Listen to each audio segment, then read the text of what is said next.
All right. Hello again, Avengers, and welcome to another exciting daily vlog. This is Daily Vlog 2025, number 234, I think. Numbers are hard. So, today, we have got some Daggerheart announcements, which are super cool.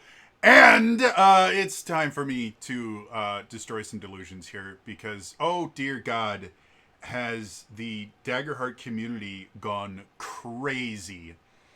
Like, I mean, this is realms of parasocial nonsense that I have not seen since that one dude tried to sue Critical Role because they didn't take his consultation advice, and then he claimed that they had hired him when they never did, or them. I'm actually not sure what the pronouns are, but um, let's first talk about news. So at least we can start on a high note. Um, there have been some pretty major developments for Daggerheart in the last week or so. Probably the biggest of which, Foundry Heart, something like that. It is not the quote unquote official, but it is the biggest Daggerheart module add-on. I can't remember what they call them for Foundry, but it lets you play Daggerheart in Foundry. And I watched a YouTube video of a creator actually showing it off.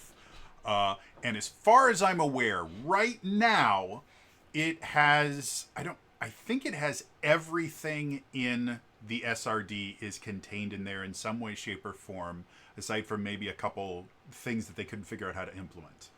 So that in and of itself, very, very cool. Basically, the entirety of Daggerheart in there, technically for free. You don't have to pay for that module, I don't believe. You do have to pay for Foundry, but that's Foundry. If you already have Foundry, you get it for free.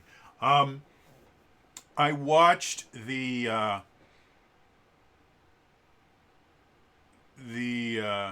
demonstration, and I'm starting. I made an entire video about how Foundry Bros is what I'm going to call them for right now. Tend to piss me off, mostly because they use like really, really poor language by saying things. Well, yeah, you know, if you're poor, Roll20 works, but Foundry is just better, and it's not. There's a lot of instances where, from a purely ease of use focus, Foundry is significantly worse. There are more things that you have to do. It is more complicated. It is less intuitive until you actually learn how everything works in there. But at the same time, Foundry does quite a few things that Roll20, at least in its most basic form, like you log into Roll20 and you create a game, simply doesn't. And most of those involve automation. And to use Daggerheart as an example, one of the things that's built into the Foundry model for Daggerheart is automatic hope and fear allotment. Basically, what it does is Daggerheart on Foundry is able to understand if you roll with hope or fear, and then add the appropriate resource either to a global fear tracker for the GM or to the individual character that rolled for hope. So you no longer have to manually add hope to your character sheet, and they can set it up to where it will automatically, if you click on a button on your character sheet to use an ability that requires you to spend hope, it will automatically do that. And that's kind of one of the biggest selling points that I've seen for Foundry in general, is the idea that automation is kind of, I guess, expected when you play in Foundry. Every single TTRPG that I've seen that uses that people use Foundry to play has something that is just automized. I think that's a word. I don't know. Everything is automatic. Like a good explanation. My buddy DK played in a Shadowrun 5th edition game. Here's a fun fact: Shadowrun 5th edition basically doesn't exist online. Like, there are almost zero virtual tabletops that have support for Shadowrun 5th edition. We were not able to figure out why, but it is nearly impossible to find any sort of digital tool set or virtual tabletop that supports Shadowrun 5th edition. 6th edition is everywhere, but 5th edition just isn't. Foundry does have a 5th edition module, thingy-mabob. And one of the things that it does, and this is one of, I guess, my bigger problems with Shadowrun as a whole. Shadowrun is a dice pool system. If you're not familiar with the term, it basically means that your attributes or whatever you have in that system, instead of giving you a modifier to a d20 roll, they will increase the number of dice you roll. And then when you roll the dice, you're not actually counting the numbers on the dice, you're counting successes. There will be a target number that you have to hit. Generally, in most of these games, or at least most of the ones I'm familiar with, they tend to use a lot of D6s. There are ones that use others, I understand, but D6s is really popular. Shadowrun uses D6s. And so the target number will generally be somewhere in the neighborhood of 3 to 4. Sometimes the hard stuff might be 5. And so what you do is you take this pool of dice and you roll it, and then you count how many times you succeeded versus how many times you failed, and that will decide, or how many times you, they call them hits in Shadowrun. How many hits versus how many misses. And if you have enough hits to actually meet the actual target number, like you need 6 hits for this or something like that, then you succeed in what you're doing. If you don't, you fail. And it's more nuanced than that. There's a lot more that goes into it. But with Shadowrun 5th edition on Foundry, you would click one button, and not only would it figure out what dice pool you needed to use, as long as you had designated a target, which is one of the issues I've seen with Foundry in general, and it has the same issue, I believe, with Daggerheart. If you don't click a target or you don't do it correctly, the roll will just fail or something weird will happen to it. But when you do have everything set up correctly, not only will it automatically count your successes for you, it'll automatically roll all your dice for you. It will tell you how many hits you got. It'll tell you what kind of damage you need to, like, it does everything. It will take into account the myriad number of modifiers in Shadowrun that will change how often, how many dice you get, and all these, like, it's nonsense levels of complex. Shadowrun in general is up there with, like, Pathfinder as far as complexity is concerned. The big difference is in Pathfinder, you're generally only rolling a few dice, whereas in Shadowrun, the game I was watching, they were regularly using dice pools of like 14 to 18 dice. So in that instance, it is significantly easier to use something like Foundry. So the Daggerheart module for the thingy-mabob for Foundry does stuff like that. However, that creates issues. Like I said, one of the issues that I saw in the Shadowrun game, which was played by a bunch of people who had never used Foundry and run by a dungeon master who had never used Foundry and had never run Shadowrun. So it is the greenest of the greenest people. A few of the players had played Shadowrun before, but never through Foundry.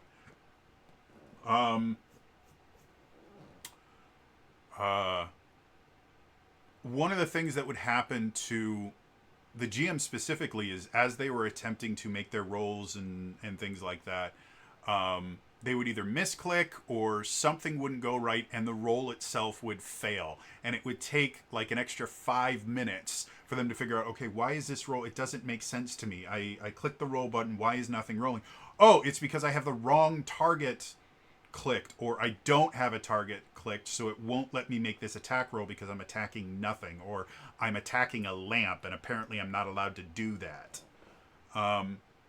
And so that is one of the problems when you start automating the things, is when they aren't set up correctly, bad things happen. Whereas when you have less automation, as long as you have the ability to change, like on Roll20, as far as I can tell, there's no way to automatically add hope or add fear. However, you can add and subtract hope super, super simple. And there's about a dozen different ways now that exist to have a fear tracker. I just used a clock add-on that I purchased for Fabula Ultima, actually, and it worked perfectly for fear. You can set up macros to, like, you just hit a button and it increases. Not only does it increase your fear, but it also increases the clock that you're using. There are guides on the official Roll20 Daggerheart site that explains how to make your own fear tracker really, really simple without having to pay anything. And how you can just add a button that increase fear, decrease fear. And so instead of having to play around with tables and things like that, you just click a button to increase it, click a button to decrease it, and it always works.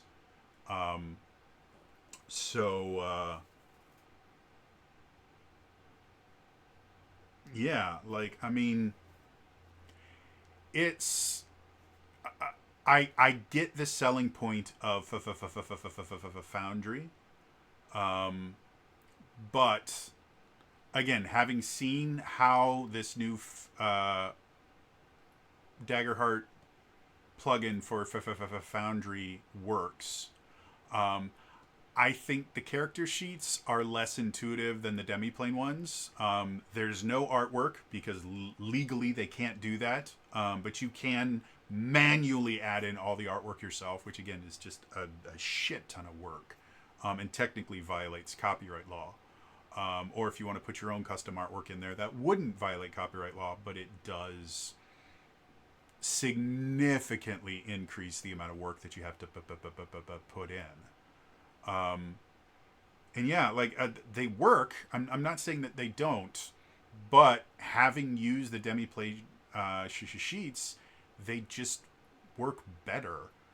They're more intuitive. They're easier to use.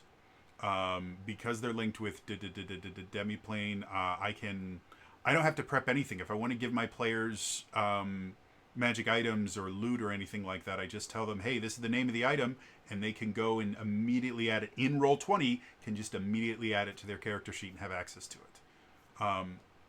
So while the automation aspects of it aren't there, I don't think the automation really adds that much benefit for a game like Daggerheart. For a game like Shadowrun, yeah, that's really, really nice, but at that point, it's getting closer to you're playing a video game version of Shadowrun than it is you are simulating the feeling of playing Shadowrun at a table top.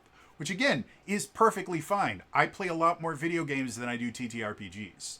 But with how little crunch there is to Daggerheart, I don't see the fact that hope and fear are automatically added and subtracted is that useful a thing. The other thing that Foundry does have that Daggerheart and Roll20, or Roll20 specifically, doesn't currently have, but there is in the works, is Foundry, you can make custom NPCs and custom stat blocks.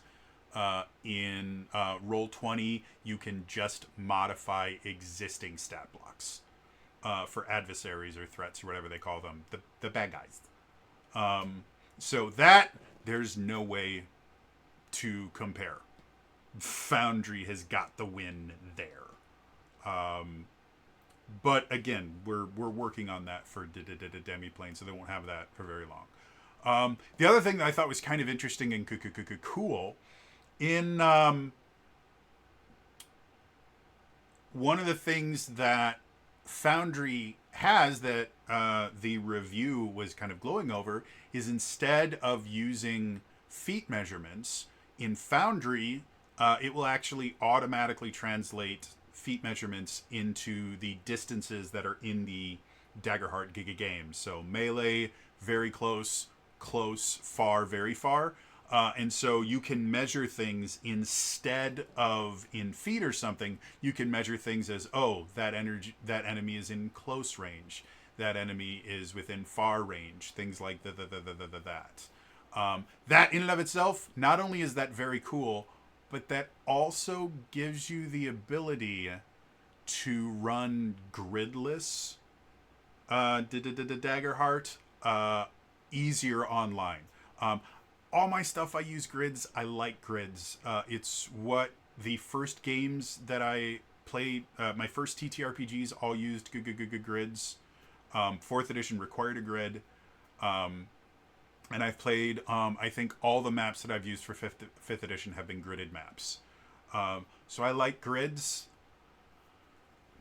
But it's nice to not need it. It really, really is. And so being able to like turn off the grid and let your players just move wherever the hell they want and have that measurement still be accurate is super cool and super easy and actually simulates better how like Critical Role plays Daggerheart in person. And a lot of people are starting to do this. On Critical Role, if you watch Age of Umbra, what they do is they have a measuring stick. They just have a stick and it has melee, very close, close, far. And so they will literally put that down next to their character and see, oh, are you within that distance from me? And it's a really, really cool thing. I've seen people making their own versions of those measuring sticks. I'm surprised Darrington has not offered an official measuring stick that you can buy from them. Because that's just leaving money on the table, because that is by far one of the simplest things in the world to create. It's a stick with marks on it and letters. Like, it's the simplest thing in the world to create. You can 3D print it. You can do it a billion different ways. So Darrington, get on that. You need to do that. Because right now the fans are doing it for you, and there's going to be quite a few fans that make a decent chunk of money by just making really nice measuring sticks. Roll20 just a few days ago, maybe a week ago, something like that, recently announced that if you are playing Daggerheart on Roll20, you can switch the measurement from feet to melee, close, very close, close, the increments, whatever they could call them.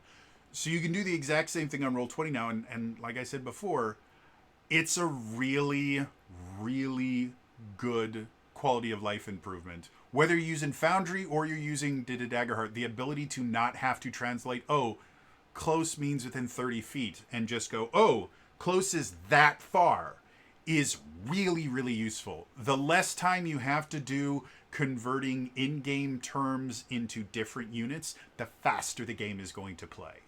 And that was something that I saw rather frequently with my players. When it wasn't their turn, they were constantly measuring things to see what they couldn't hit, and kind of always had to be keeping that in their mind of what can I do and what can't I do. So with that, you just have a much more complete version of Daggerheart, and I am certain the Foundry what's it, the Foundry add-on module, whatever it's called, is going to continue to be updated. I guess the thing I was most shocked about is just how long it took for it to come out. Because I don't know why I thought it was so weird that it took that long to come out, because it's a complicated thing to create a system from scratch for a virtual tabletop. And not only that, there was like a dozen or so people that all worked on it together. So it is like the people that put in the work for the Foundry add-on deserve all of the praise in the world. Give them money if you can. I'm not sure if they're allowed to ask for money for it or not, but they should, because they did something rather amazing. And again, I'm not a huge Foundry fan. Mostly because, again, just people going, oh yeah, Foundry's better. It's not better, it's different. It does things differently. Stop trying to convince me the thing that I like is bad. You will never convince me to switch to Foundry or Pathfinder or whatever it is that you think is better than the thing that I like, by just insulting the thing that I really enjoy. It's a dumb idea. It has never worked in negotiation. Stop doing it.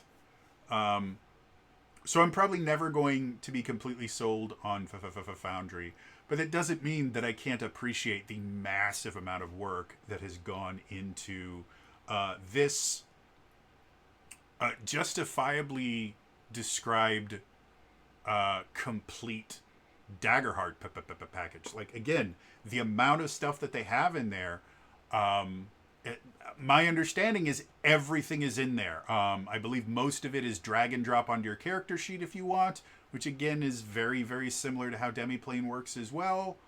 But I mean, it's just the fact that you can do that, that takes a lot of coding and a lot of knowledge. Not only does it take computer knowledge, it takes knowledge of how Daggerheart works, which is its own set of stuff. So congratulations to the Daggerheart Foundry team thing. They did a wonderful, amazing thing, and now Foundry can run Daggerheart really, really well, and it should be a lot of fun to play on it. Now, 20 minutes into the video, it's time for me to piss off the Daggerheart community, because oh my Lanta, the past day or so, I mean, the announcement was yesterday, I think. The past day or two, the Daggerheart fandom has been monsters. And I'm not talking about them going out and attacking people. Like, they're not Pathfinder bros. But dear God, as soon as they announced, yes, Campaign 4 is going to be D&D 5.5. I mean, it felt like we needed to put the entire Daggerheart fandom on unalive watch. Like, holy crap, did these guys immediately go, oh, it's the worst. Critical Role doesn't support Daggerheart. Daggerheart is dead. Daggerheart is dead. And Chris Perkins and Jeremy Crawford are only going to be working on Dungeons and Dragons. None of that is true in any way, shape, or form. There was a throw-off line that Brennan said that if he had questions, he could ask Chris Perkins and Jeremy Crawford. And now people think that Crawford and Perkins are helping to write Campaign 4. They're not. It's Brennan. However, he can go to them for help, which he couldn't do before because they worked for Wizards of the Coast. Now he can. And they're happy to do it because they have a shit ton of experience. But it doesn't mean that they are writing anything. No, it just means that he has a tool in his toolbox that he never would have had. Daggerheart is not dead. They have released, 4 new classes in the 3 months that it has existed for playtests? They have revised those classes up to 3 times, I think, at this point. They're on their 3rd revision of the Brawler and the Witch, and I think the 2nd revision of the Warlock. Or no, the Brawler and Warlock, they've done 2 revisions on, and they've done 1 revision after the initial release of the Witch and the other thing. I don't know. They've done multiple revisions of these classes. They have already acknowledged that Crawford is making his own campaign setting for Daggerheart. That Perkins is writing a bunch of adventures in the campaign frames that already exist that are going to link together in some way, shape, or form. They have all of these partnerships that they're doing with, like, Dungeon Daddies and Legend of Avernus or something like that. That are making all of these really cool one-shots and mini-series. Daggerheart is not dead. Nor does Critical Role not support Daggerheart or doesn't believe in Daggerheart. Daggerheart. Everyone, come in here. Come in here real close. Come in real close. Right here. Come on. Right here. Right here. Daggerheart is not a competitor to D&D. Daggerheart does not tell the same kind of stories that Dungeons and Dragons does. It was never designed to. It's a completely different game in a completely different market. The only reason they are comparable is because they are both tabletop RPGs. But in the same way that Call of Cthulhu is not a competitor to Dungeons and Dragons, neither is Daggerheart. If everyone is super, super upset that Campaign 4 isn't using the World of Darkness, then you... Darrington Press does not compete with Wizards of the Coast. You want to know how I know this? Because when Daggerheart launched, the official Dungeons and Dragons account not only congratulated them, but linked to them so people could buy it. They are not competitors. You want to know why? Because no one competes with Dungeons and Dragons except for Dungeons and Dragons. It is the most popular tabletop RPG in the world and has always been the most popular tabletop RPG in the world since its inception.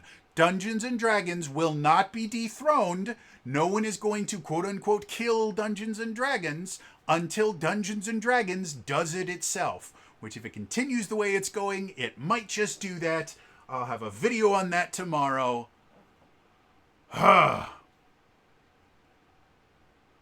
Daggerheart was never going to be Campaign 4. If the series that Brennan was going to run had been Daggerheart, it would not have been a 3-year-long, 1,000-hour campaign. It would have lasted probably a similar length to the stuff that Dropout does already. Maybe for a year, maybe a few hundred hours, but not the 1,500 or 2,000 hours that the other campaigns have been, because Daggerheart is not designed to tell stories like that. It's just not. You can look at the fact that Daggerheart has 10 levels, whereas Dungeons and Dragons has 20, to show that Dungeons and Dragons is designed to tell longer stories. It's designed to tell different stories. I don't know how much more clear I can be on this. Daggerheart was never going to be it. Again, anyone that's bringing up, hey, you said that it was a possible... No, I thought that they might try to tell whatever this new thing that they were claiming was Campaign 4. I thought that they might try to do it with Daggerheart if they could partner with Demiplane and get some sort of sponsorship for it. Because they might be able to offset the massive loss of audience they would get for running Daggerheart. And I knew it was not going to last as long as a regular campaign, which also would have turned off a lot of people, because Daggerheart is not designed to tell those kinds of stories. I mean, it's like trying to circumnavigate the world on a moped. Technically, it's theoretically possible, but that's not what the damn thing's designed for. Oh, so all these people, they have no, they have no support. They have no courage or whatever the fuck. I can't even remember the language that they use, but they did it constantly. They just don't support Daggerheart. They've just said that they don't believe Daggerheart could kill the Dungeons and Dragons. Yeah, because it can't. It never was going to. But Daggerheart is so popular. It's sold out. Okay. We need you guys to understand that when Dungeons and Dragons sold out its first printing, that was a really big deal, because their first printing was probably in the high 6 figures to low 7 figures, meaning their first printing probably sold close to 1 million copies. You want to know why? Because Wizards of the Coast is a multi-billion-dollar company. Darrington Press isn't. Let's talk about how printing works. So, in the world of tabletop RPGs, there is a number of different ways that you can get a book printed. Something that's become significantly more popular recently is what's called print on demand. If you publish something on the DM's Guild or on DriveThruRPG, you can actually get multiple print on demand options, which basically means when someone buys it, the physical copy of that book doesn't exist. As soon as someone buys it, a printer who already has the files and everything ready for it will print an individual copy and send it directly to them. Print on demand is extremely useful for very, very small businesses because it solves a number of problems. The biggest of which is inventory. The other printing options we're going to talk about in a second here requires you to accept all of the books that you purchased and have somewhere to keep them.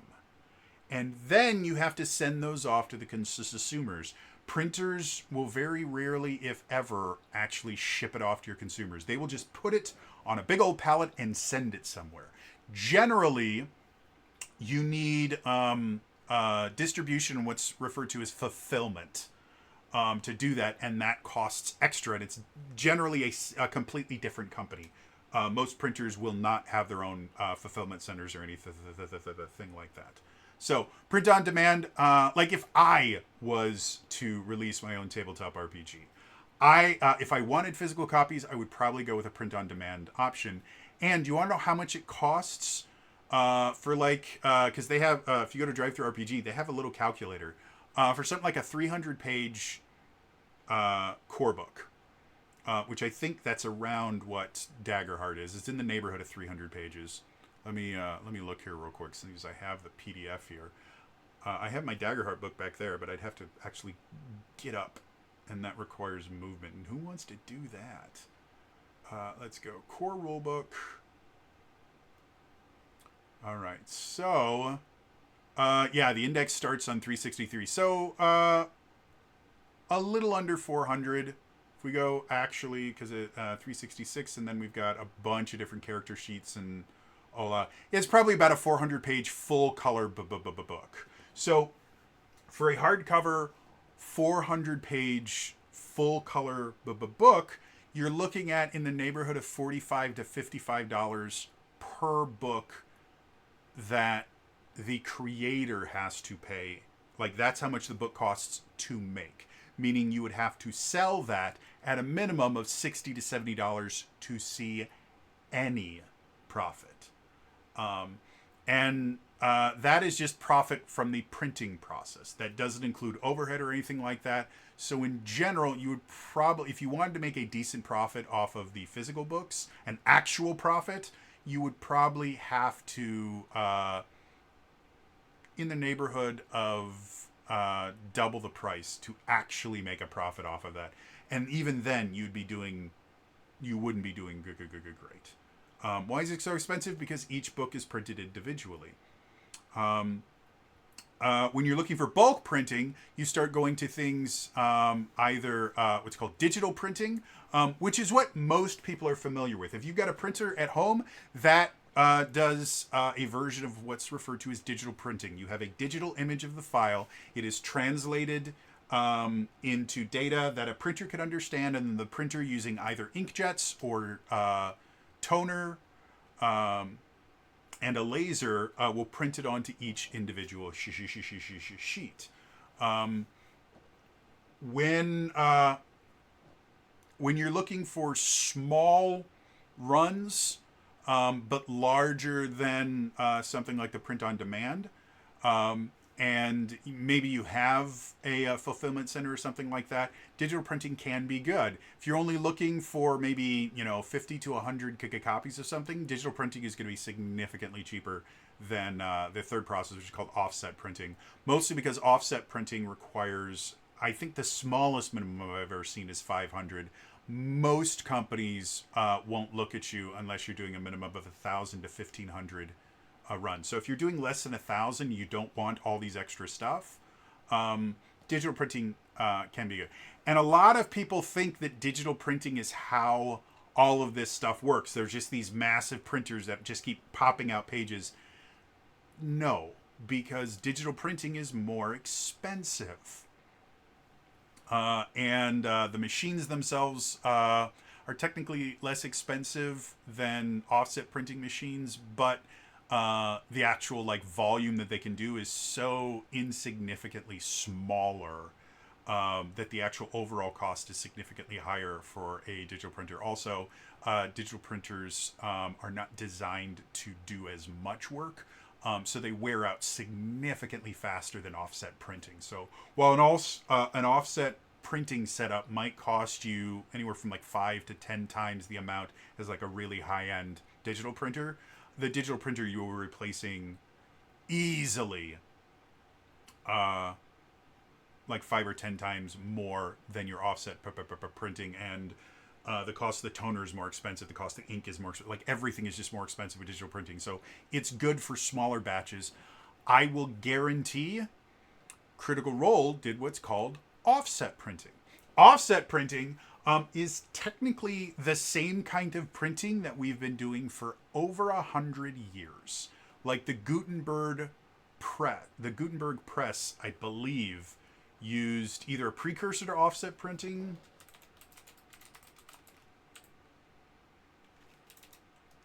I'm going to look it up here.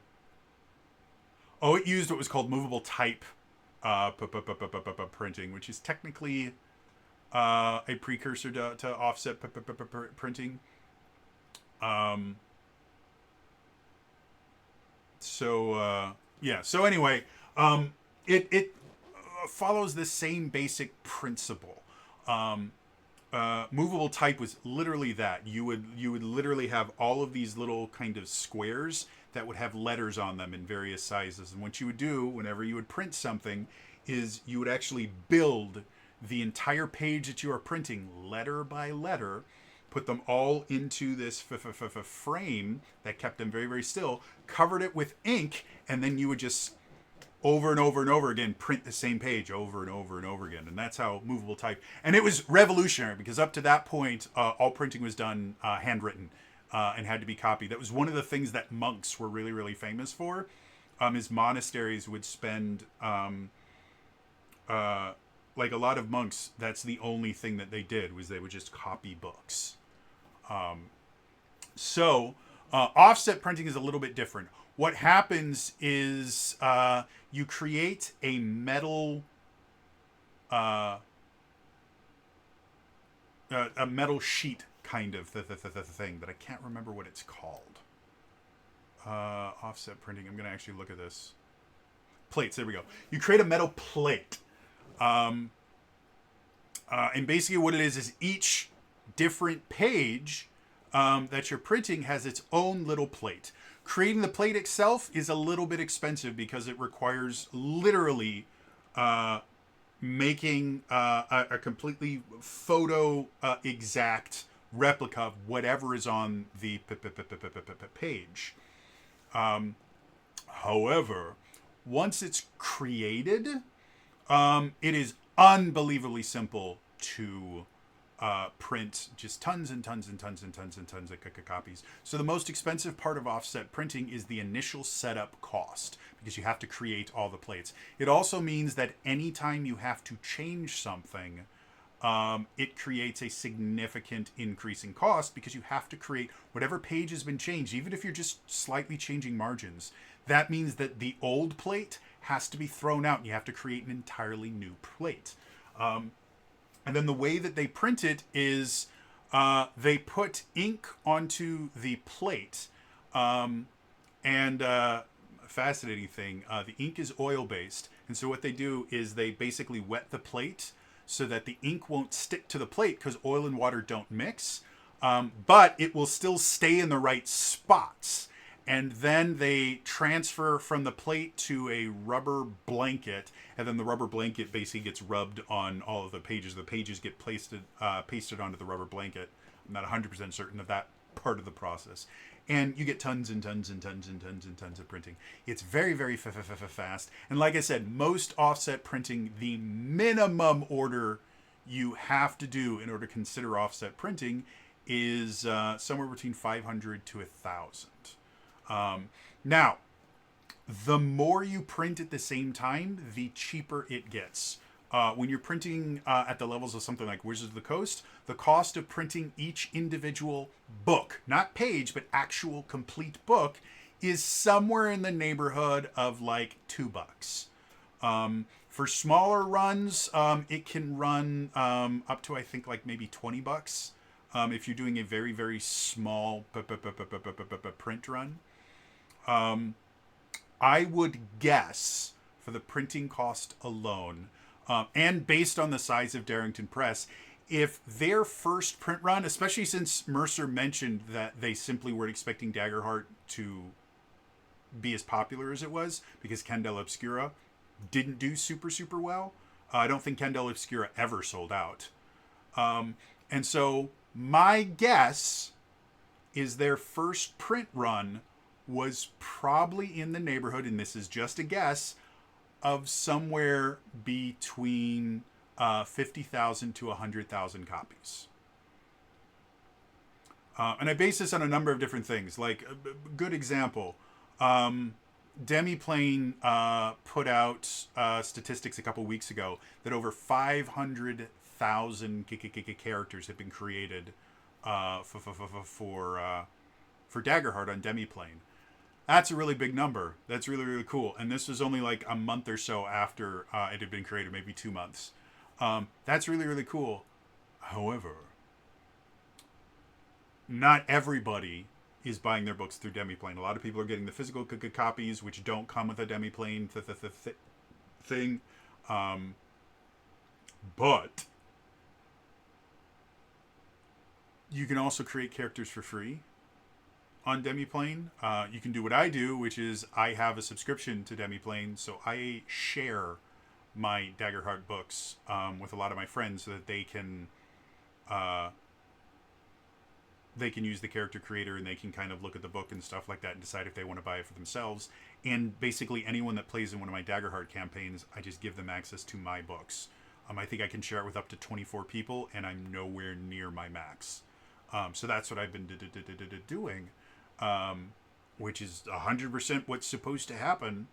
I'm not like finding a workaround or something like that. Nope, that's what it's for.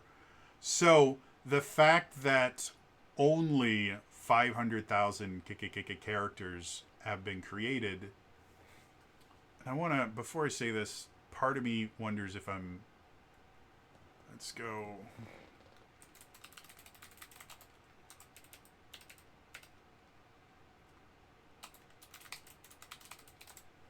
I want to just see. Yeah, so here. As of late July, early August, over 500,000 Daggerheart characters have been created on the Demiplane Nexus. So yeah.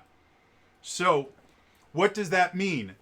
That means that even if we take into account that a lot of people bought physical copies instead of digital ones, I sincerely doubt Daggerheart has sold more than maybe 500,000 to maybe 750,000 copies at most. I think there's a very good argument to be made that they probably have sold less than 500,000 copies because Darrington probably couldn't afford to buy that many copies up front. So we're talking about printing and things like that.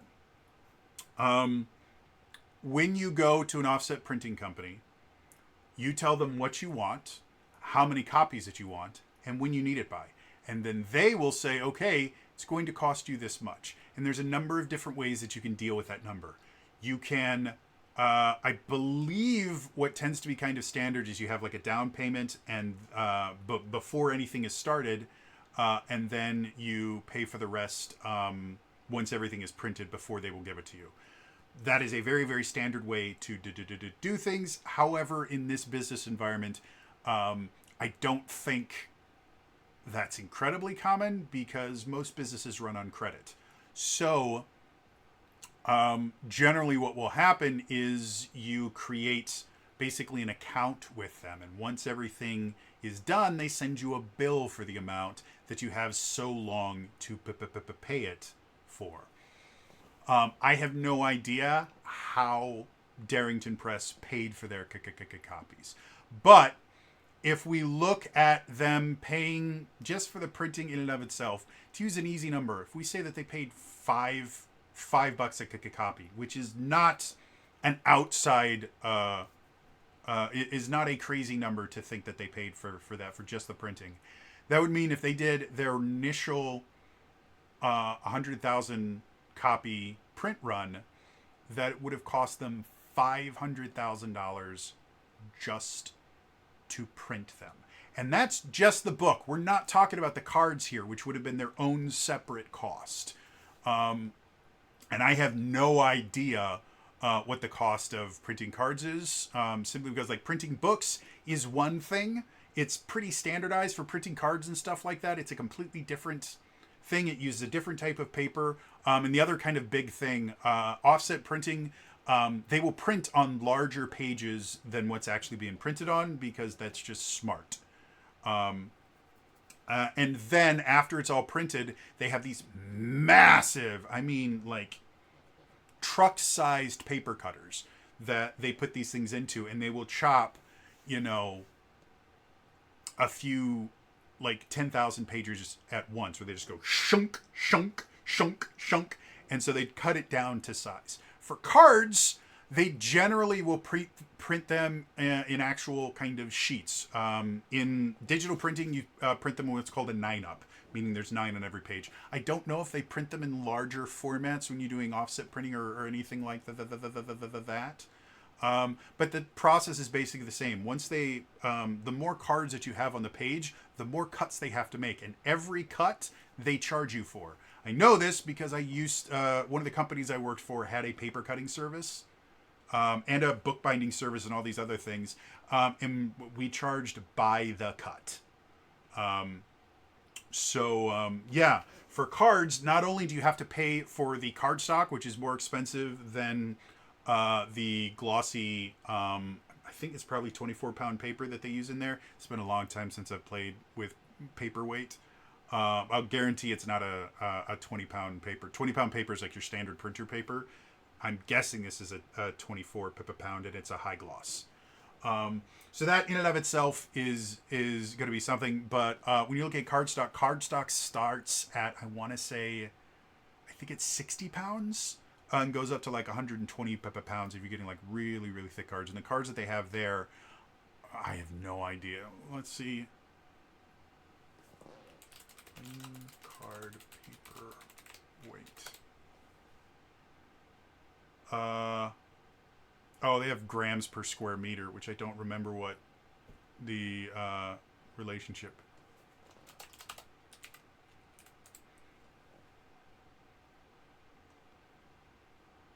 So playing cards are anywhere from 65 to 110 pounds. These are probably in the neighborhood of, I would guess, 80 or 90. Because they're nice cards, and again, high gloss, super pretty cards. So the idea of it costing Darrington Press a minimum of $500,000 to get 1,000 print run is not that outside the realm of reason. Now, again, I have no context at Darrington Press except for my friend Chris Perkins, but I don't think he knows anything about printing costs. And again, I don't know if they would have had to pay up front. I would assume they would have opened a line of credit because Critical Role is a big enough business that they should be able to get credit with this, with any printing press there is. Anyone that thinks that, well, they've sold out twice, they must be selling better than Dungeons and Dragons. Nope. Nowhere near. I will guarantee, even now, Dungeons and Dragons has sold more individual copies of any single book that they've sold since the 2024 reboot thing than Daggerheart has sold. It is just not that popular because it's not that big. Darrington Press is not that big a company, but Critical Role makes millions. Yes, and they have to spend that millions. They have to spend it on their decently sized staff. I believe they're still considered a small business because I believe they have less than 100 people that work for them. But they have more than, I want to say like 40 or 50. Like they have a decent size, and Darrington Press has a decent size number of people that works for it. So they have to pay those people. They have to pay oodles and oodles of taxes because they're in California, the highest tax rate in the country, other than maybe New York. New York and California like to kind of fight for who can overcharge their population more in taxes for services that they just piss away. More on that later. No, not really, but the tax rate in California is insane, especially for businesses. So because they're incorporated in California, they pay ungodly amounts in taxes. Their utilities are probably through the roof because, again, California. And then Darrington Press doesn't just make TTRPGs. You want to know what's more expensive than making TTRPGs? Making board games, which is what Darrington Press does. They just released a new board game at Gen Con when they were also launching Daggerheart. Or just after they launched Daggerheart. Board games are significantly more expensive to make. And another fun fact, they're significantly harder to make inside this country. There are tons of offset printers in the US. They tend to be a little bit more expensive, even when you factor in shipping and things like that, than it used to be to get offset printing done in China. But it's something that you can do in the States, and there's lots of offset printers here. People that make board game pieces are significantly less common in the US. There's a few in the UK, and a couple in Europe, and then all the rest of them are in China, which, if you are unaware, has recently been in kind of a weird tariff problem with the US. That, if anyone is unaware, currently there are no tariffs. The tariffs have all been put on pause and keep getting paused every 90 days as the negotiations are going. So everyone that's going, oh, the tariffs are killing you, the tariffs don't exist. And I think they only existed on China for like a month or something like that. But anyway, making board games is exceptionally more expensive than making a tabletop RPG. So even if we do go, okay, well, they obviously have an extra $1 million that they can use to pay for the thing, and they can get credit, so they can just pay off the balance once they sell their books, because they're obviously going to make profit, and I will guarantee you they're making profit off of their physical sales, and definitely the digital sales. Though the physical sales probably are not making as much profit as a lot of people would think, because, again, it's expensive to make books, and it's expensive significantly more expensive to make cards, and then all the other shit, like the box that the cards come in, all that increases prices. So anyway, Daggerheart is not in any way, shape, or form outselling Dungeons and Dragons. In any way, it is by far the most popular indie RPG. But that's like saying, like, your hometown burger spot is the most popular non-franchised burger spot in your town. It's fantastic. McDonald's still outsells that burger spot's yearly sales in like a couple hours. It's not even comparable.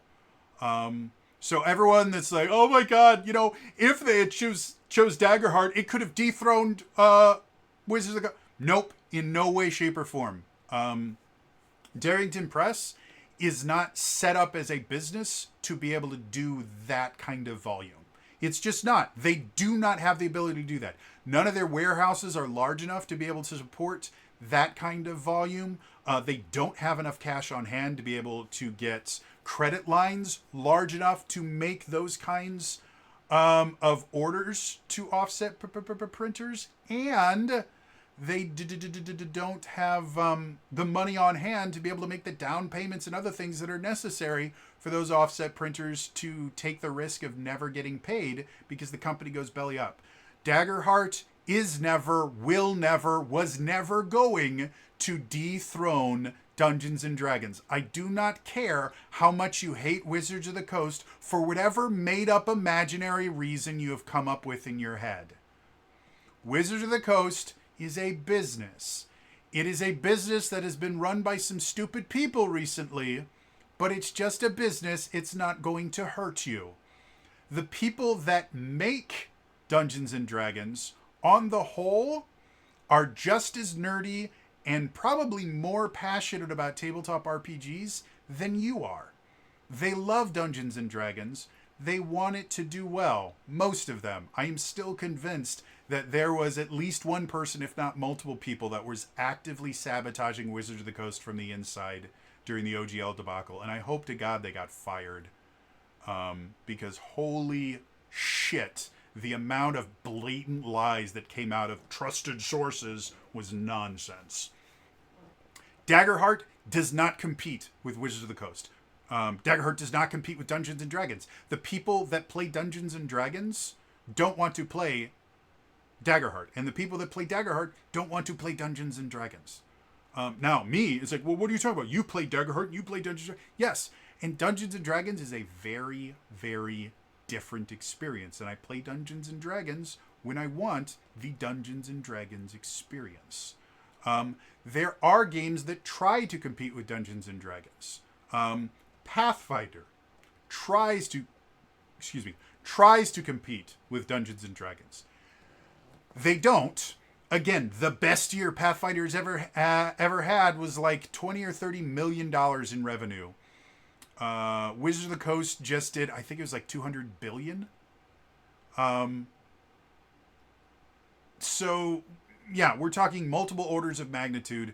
They don't compete with Dungeons and Dragons. They have never competed with Dungeons and Dragons. The oft-told lie that, well, actually, they outsold Dungeons and Dragons back before 5th edition came out for 3 quarters. No, they didn't.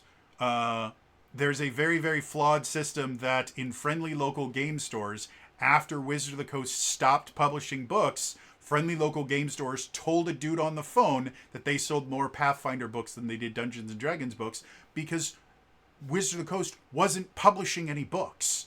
They had stopped publishing at that point.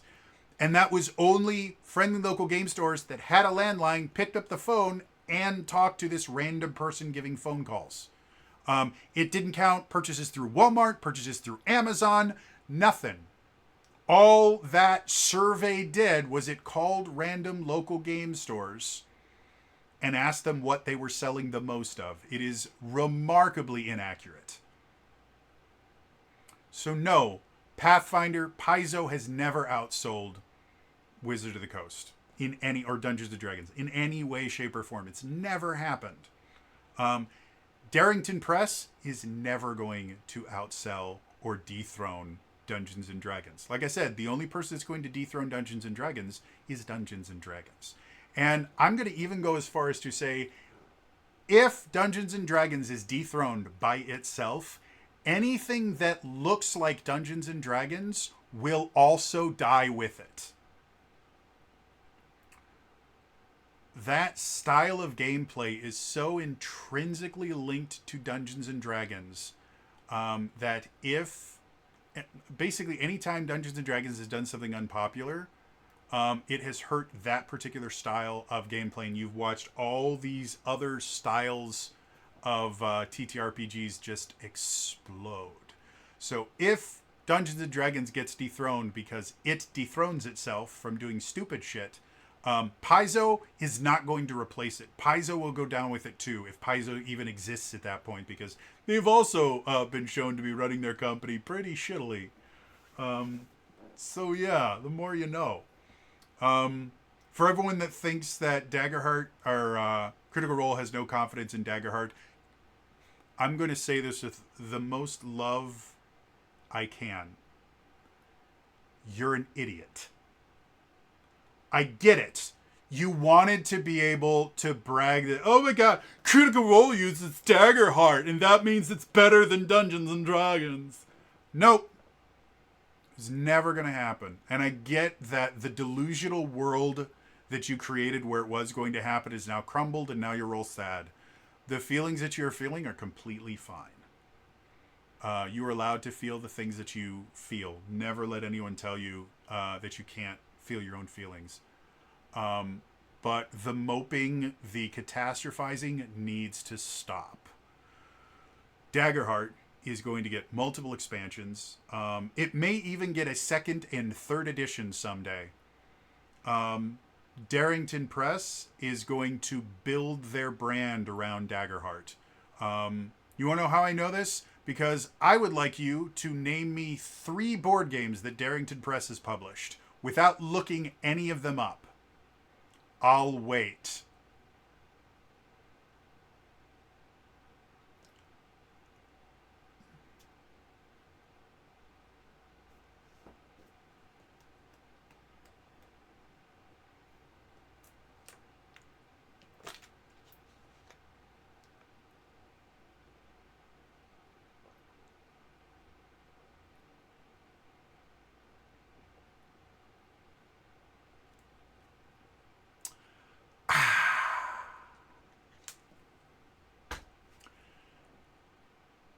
If anyone would like to know the answer to that question, I'm going to actually look it up.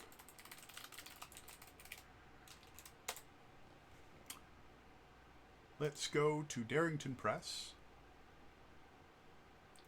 Products. Here is the full list of products sold by Darrington Press.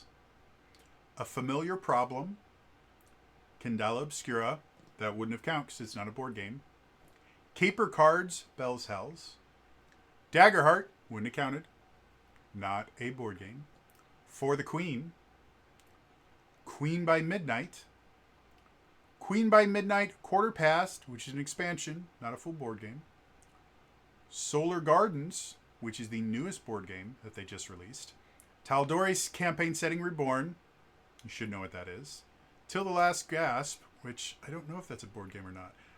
It looks like it's a dice game. Yeah. So I would still list that as a board game. Like I would still call that a board game. Okay. Ukatoa. And then the 2 Vox Machina art books. So the board games, and I have to look to see if A Familiar Problem is also a board game.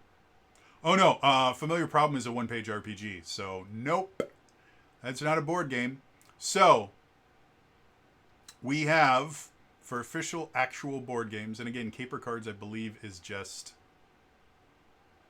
yeah, it's a card game, but I'll leave it as a board game. So as far as board games that have been published by Darrington Press, we have Caper Cards, For the Queen, Queen by Midnight, Solar Gardens, Till the Last Gasp, Ukatoa.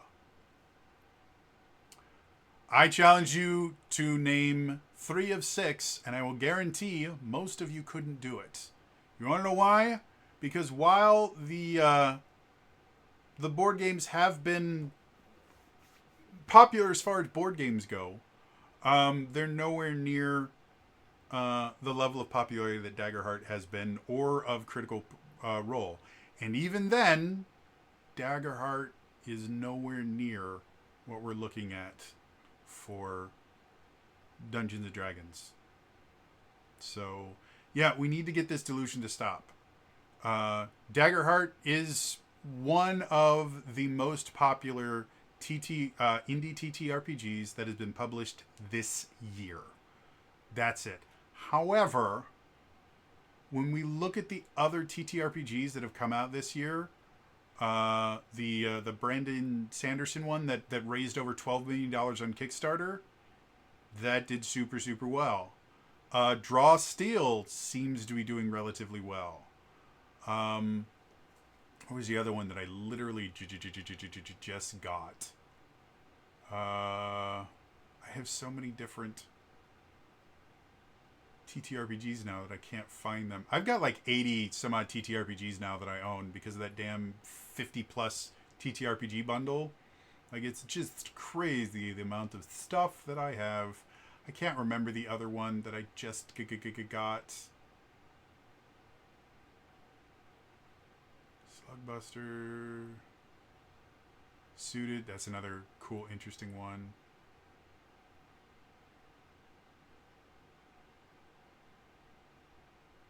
Yep. Can't for the life of me remember the other one, but it was another. Discworld. That's what it was called. Discworld seems to be relatively popular. So, I mean, yeah, I mean, technically it's probably going to be, if not the number one indie RPG sales-wise this year, we're still talking about pennies compared to the millions of dollars that Dungeons & Dragons makes on a daily basis. Daggerheart is not going to dethrone Dungeons & Dragons, and it doesn't need to. Dungeons & Dragons is a wonderful game. There's a reason it's existed for 50 years. And yes, they've done some stupid shit. But the game itself is fun, it's competent, and it's easy to learn. To the point where I think D&D 5th edition is easier to learn than Daggerheart is, for the simple fact that there is more structure to 5th edition than there is to Daggerheart. And for absolutely brand new players, structure is good. Structure makes it easier for them to understand what they can and can't do, and structure kind of guides them in the right direction. Daggerheart is much less complex than D&D 5th edition is, and much less structured. And it's that way on purpose. It's designed to be more open-ended so that you can kind of tell the stories that you want to in it. But what that means is, for absolutely brand new players, it is easier to start them on 5th edition than move to Daggerheart than it is to start them on Daggerheart on its own. It's just how it goes. And this is coming from someone who has taught literally thousands of people how to play Dungeons & Dragons and a few dozen people how to play a bunch of different systems. It's what I do. So anyway... Yeah, this is a very, very long video, but dear God, I got so depressed. Reddit is one of the places I go to kind of relax my mind. I realize that sounds like crazy talk, but the reason I'm able to go to Reddit to relax my mind is I only go on my For You page, which is exclusively things from the subreddits that I follow, and I have populated my Reddit feed with exclusively TTRPGs. So I normally could go on, open up my Reddit app on my phone and look at, hey, has anyone tried this build in Lancer? Or, hey, do you guys want to see the awesome art I got commissioned for my pilot?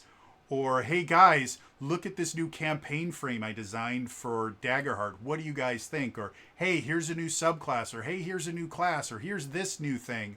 And every so often, I also follow RPG Horror Stories, just so I can get a little schadenfreude in there.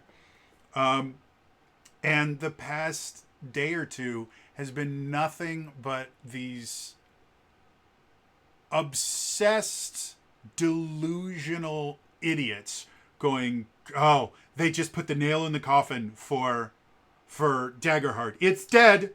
If they had run and all these people talk about, well, if they had done campaign 4 with Daggerheart, it would have increased the sales. Not a bit. In no way, shape, or form would it have increased the sales. It probably would have reduced them because people would have gotten burnt out super, super quick. It would have been the worst decision that they could have made for Critical Role and for Daggerheart. Now that Mercer is basically free to do whatever the hell he wants with Daggerheart, I could definitely, here's a fantastic pitch. If anyone from Critical Role or anyone that has contacts at Critical Role is listening, please, I claim no ownership over this idea. I'm releasing it into the public domain. Anyone can use this however they want. If you want to be smart about Daggerheart and make yourself a shit ton of money, start contacting companies that have IPs that you like and saying, hey, we would love to advertise your new game coming out, or your new book coming out, or your new movie coming out. Just let us use Daggerheart to run a one-shot in your world. The money will come rolling in. Because again, Daggerheart is meant to be open-ended. They have everything from a cyberpunk super future to Old West with giant monsters to Studio Ghibli style nature stuff to Dark Souls and everything in between, just in the campaign frames they included in the book. That would be significantly more beneficial in getting new eyes on Daggerheart than it will ever be for them running campaign 4 in Daggerheart. I mean, could you imagine them calling up Square Enix and going, hey, we saw that you were making a new Mana series game. How about we do a Secret of Mana or a Mana series one-shot using Daggerheart? Because right now, Square Enix does not have a Mana series TTRPG. They technically don't have a Final Fantasy series TTRPG either. They have a board game without a board. If anyone wants to know the explanation behind that, watch my in-depth review of the Final Fantasy XIV TTRPG. That's not a TTRPG.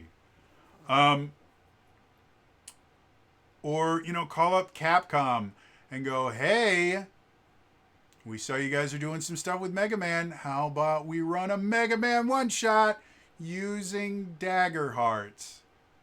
Or call up Konami and go, hey, you know how Castlevania, those 2 animated series have been doing super well and you got a 3rd season for Nocturne? Why don't you let us run a Castlevania one-shot to advertise the next season of this? Or, again, go back to Capcom and go, hey, Devil May Cry got a season 2. Why don't we do a Devil May Cry one-shot using Daggerheart? It is it's advertising for Daggerheart that they get paid to do. It would be the absolute best way to get new eyes on Daggerheart, and I will guarantee will make them shit tons more money than running campaign 4 in Daggerheart ever would have. So the moral of this story, I get that you feel bad. You feel bad because you are delusional. Don't get mad at the feelings you're having. That's bad. But stop feeding them. It's not healthy. And it's also not going to help anything. You want Daggerheart to be popular? Make it popular. Go to your friendly local game store and say, hey, do you mind if on Thursday nights we run Daggerheart and have Critical Role on in the background? Could we do that? Fun fact, back when tabletop was popular, half the game stores that I went into would have episodes of tabletop playing on loop somewhere in the store. It was fantastic advertising.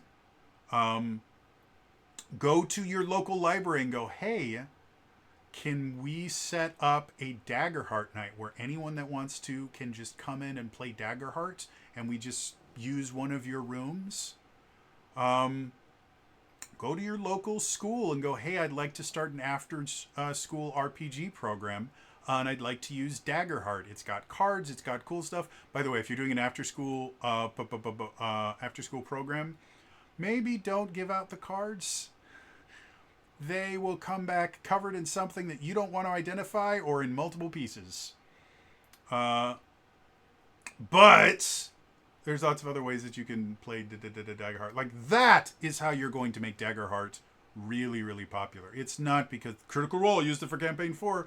Because, while yes, Critical Role was part of the reason that D&D 5th Edition became so popular, D&D 5th Edition is part of the reason why Critical Role became so popular.